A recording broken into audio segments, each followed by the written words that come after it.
This lecture will focus on the psychological aspects of physical disabilities.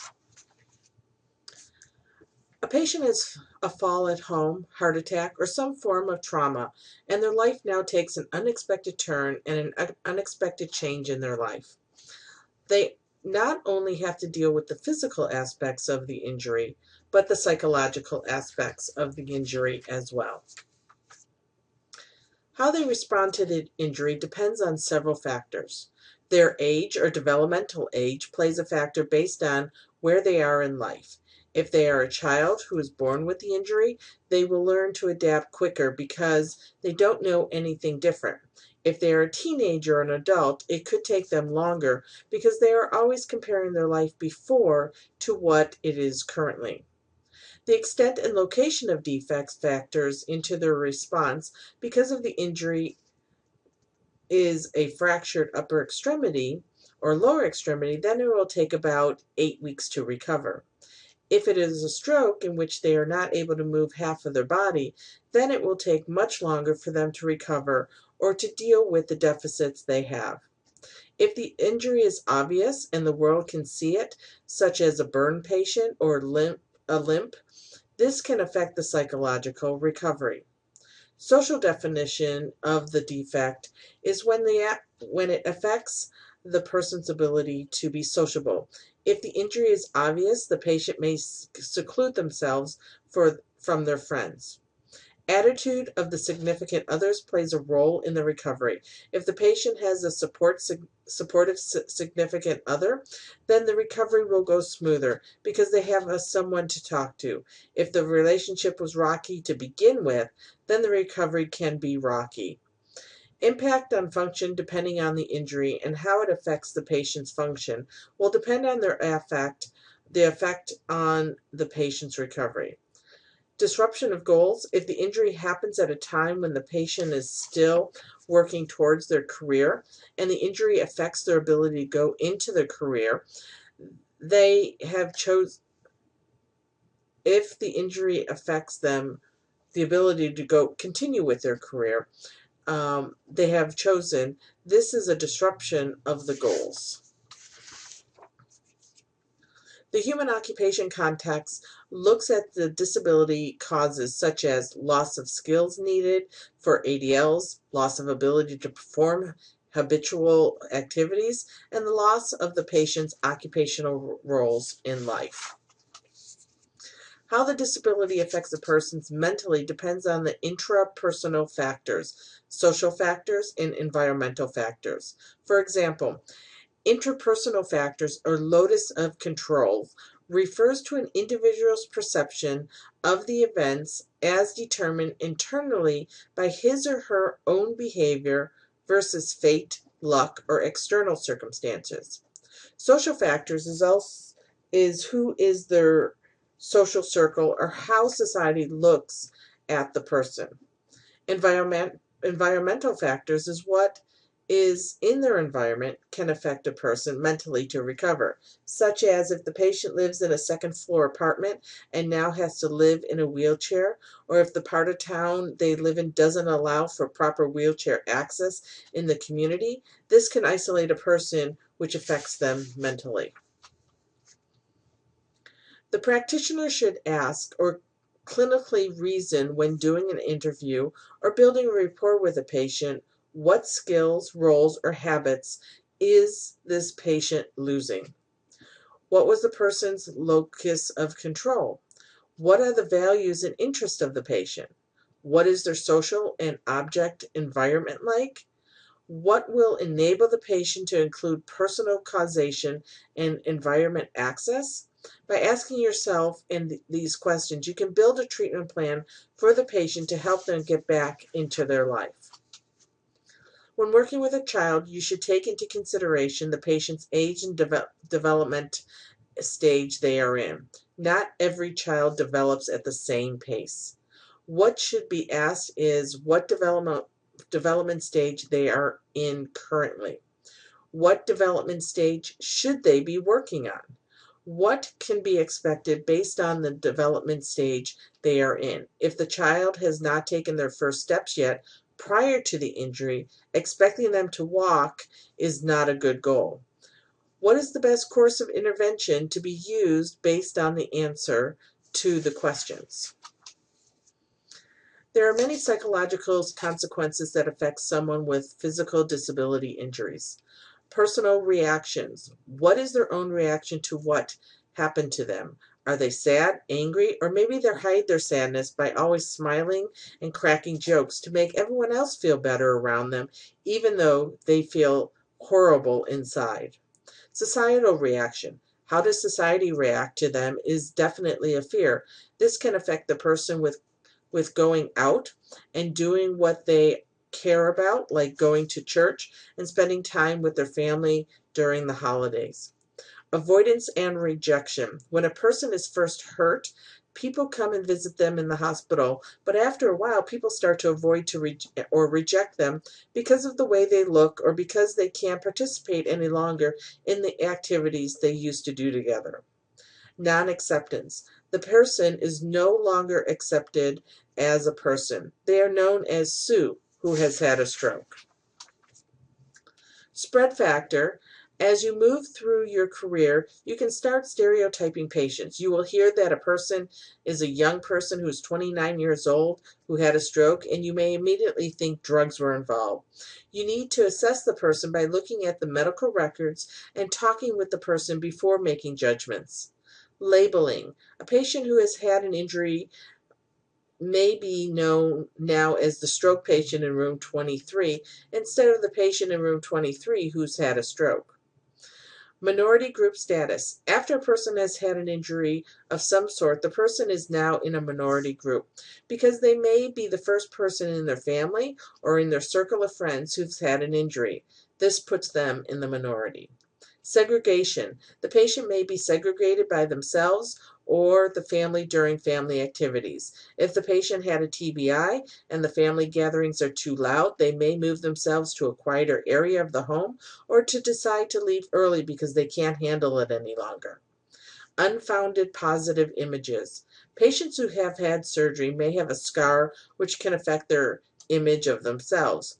The scar may not be visible to anyone else but themselves, but the patient feels they are no longer fit to be seen in public, and it weighs on their mind constantly.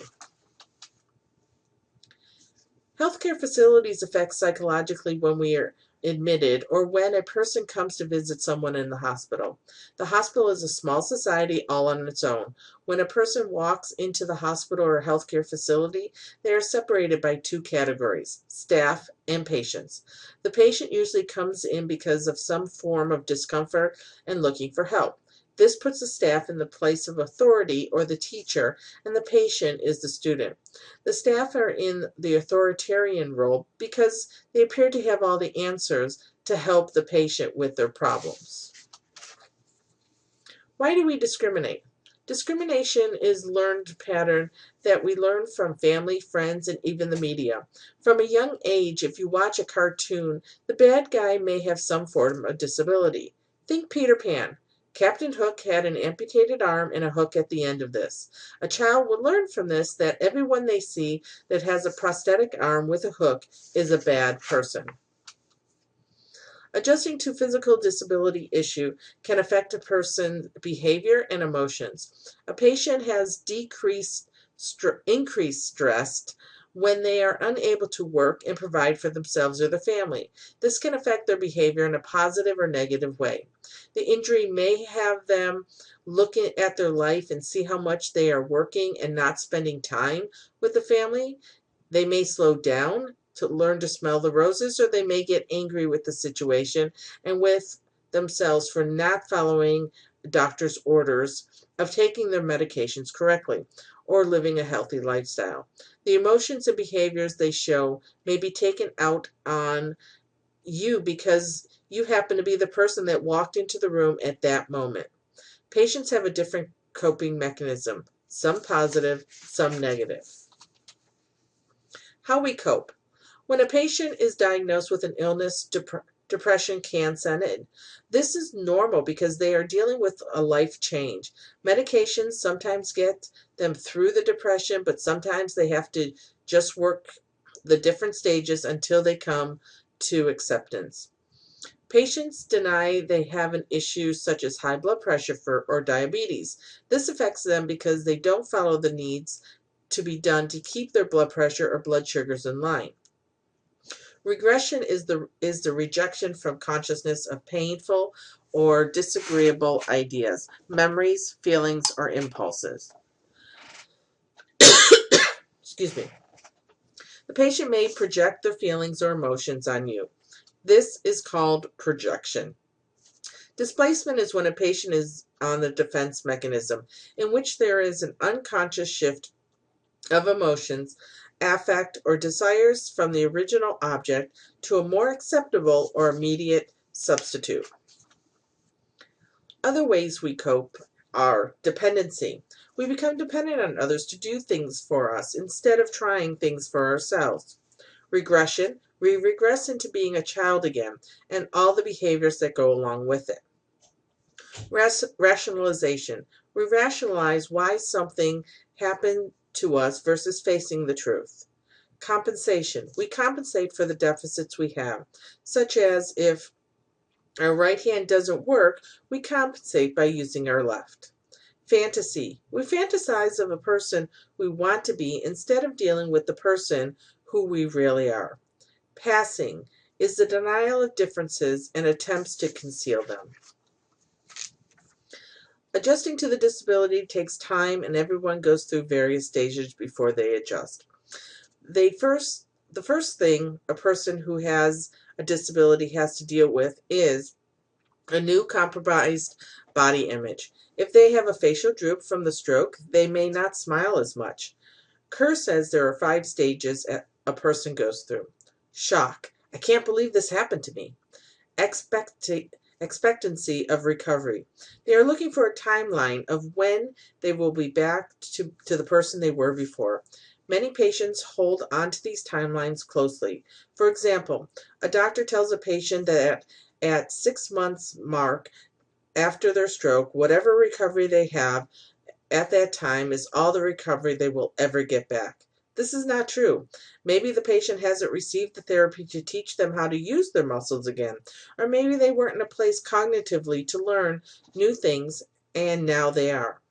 Mourning. This is a stage when the person realizes the situation, or they mourn for a loss of a body part. Defensiveness. Defenses. The patient can go through a healthy or pathological defenses. They may turn to drugs to hide their patient, or they may seek psychological treatment to help them deal with their new life. Adjustment. They accept their new self and their new body image. Sexuality. After a new diagnosis, patients concerned about how they will feel sexually to themselves and others. Assessment and evaluation. As a therapist, the psychological issues the patient is dealing with is just as important to assess as the physical issues they are having. Assessments that can be used are interest inventories, activity configurations, role assessments, and occupational history. You have learned these in your psych class with Ada.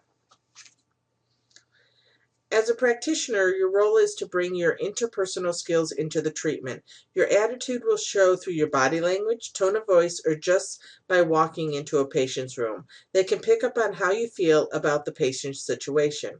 You will need to assess how the patient feels about the situation or about themselves now. They will usually compare themselves to what they used to be. Your role is to prevent maladjustment. Allow them to talk about their fears or bring up their fears before they do. If they fear falling, then explain to them that they may fall someday, but you are going to teach them what to do in case they do fall. Talk with the patients about their goals and what they want to achieve. Many times the goals may be unrealistic at the time they see you because it is too early in the recovery, but you can say, this is a great goal. Let's break down the steps to achieve that goal and work on one step at a time.